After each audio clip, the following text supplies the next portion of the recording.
So ngayon pag-usapan natin paano nga ba binabasa ang chain direction or leading.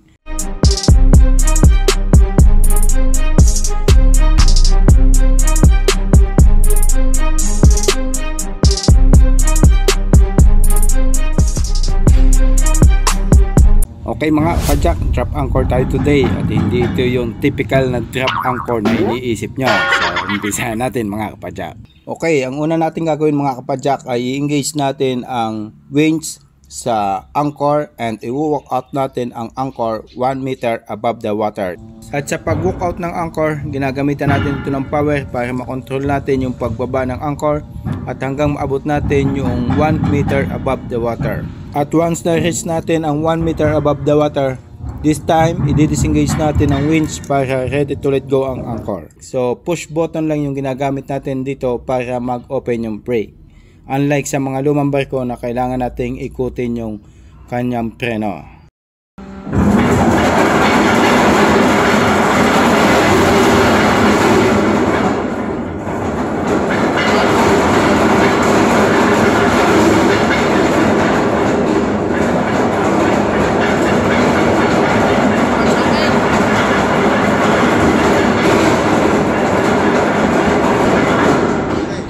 So yung chain lane 81 nakalampas tayo, naging 3 shackle yung on deck. So babantayan natin itong maging 110 para 4 shackle on the water.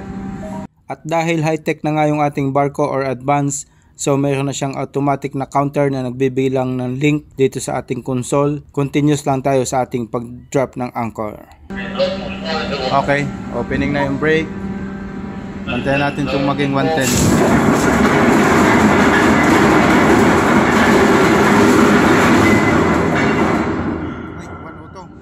Nearly 4 shackle na. Lower!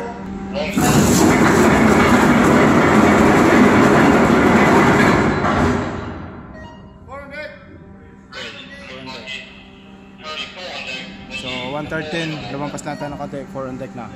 Walang kahirap-hirap pagbaba ng angkla dito guys, mga kapadyak. Push button lang. Imamanwala natin ang payout dito sa control. Okay.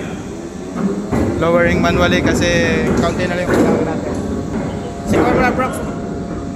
Stop! Okay, stop. Okay, so stop.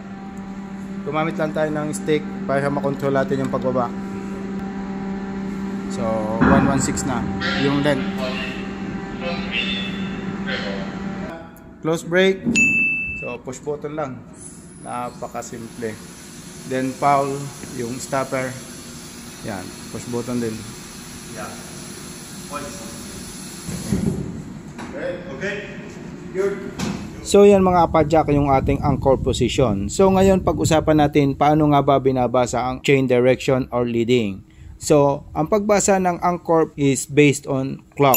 So we'll start from 1 o'clock to 12 o'clock. And mayroon tayong tinatawag na up and down and short stay, medium stay, and long stay. So yun lang yung napakasimple na pagbasa sa ating anchor position. And kung mayroon kayong natutunan mga kapadyak sa aking mga kabaryo, comment down below lang kayo mga kapadyak. And thank you for watching and see you on next video.